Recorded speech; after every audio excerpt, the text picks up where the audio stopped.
ایک یہ بھی صورت ہوتی ہے کہ آدمی قربانی کے جانوروں میں سے کوئی جانور 1 2 3 کچھ جتنی استطاعت ہو آپ خود بھی کر رہے ہیں نا، اور خود بھی جب کرتے ہیں اس کے ذریعے نیکی کمانی چاہیے، جانوروں کے گوشت کے ذریعے نیکی کمانی چاہیے کہ آدھا تقسیم کریں دیں۔ اب ساتھ ساتھ یہ ہے کہ اگر آپ زندہ جانور بھی کسی کو دیتے ہیں، بعض ایسے رشتہ دار خاندان والے ہوتے ہیں، کچھ بہت امیر ہوتے ہیں، انہی کے بھائی بہنوں میں سے کچھ اتنے غریب کہ قربانی کی سکت نہیں، تو اگر رب نے آپ کو نوازا ہے دیا ہے تو میں کہتا ہوں اس سال یہ نیکی بھی ذرا کر کے دیکھیں۔ قربانی بھلے آپ نام دے دیں، آپ اپنے نام سے کروا لیں، آپ جو نام دیں گے وہ دے دیں، زندہ جانور ایسے آپ دے دیں ان کو کہ یہ لیں، آپ اپنے ہاں اس کی قربانی کریں، خود بھی کھائیں، آگے جو تقسیم کرنا ہے اس طرح بھی کر دیں، اور یہ بھی ایک انداز اپنائیں، انشاءاللہ دیکھیں لوگوں کے دلوں میں آپ کی محبت بڑھے گی، اللہ تعالیٰ کی بارگاہ میں آپ کو قرب ملے گا، اجر ثواب ملے گا، آپ نے خوش کیا ہے اور خوشی داخل کی ہے، تو یہ انداز بھی اختیار کرنے چاہیے۔ اور یہ ان کو کہہ رہا ہوں، میں یہ نہیں کہہ رہا جو 1 جانور 2 جانور اپنے گھر یا اپنے ہاں جیسے کرتے گئے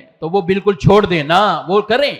اور ہیں ایسے کئی لوگ ماشاءاللہ جن کے 10 12 15 بھی جانور ہوتے گئے تو اپنے ملازمین کو، اپنے خاندان والے دیگر لوگوں میں وہ ٹھیک ٹھاک تقسیم کرتے ہیں، کرنا بھی چاہیے۔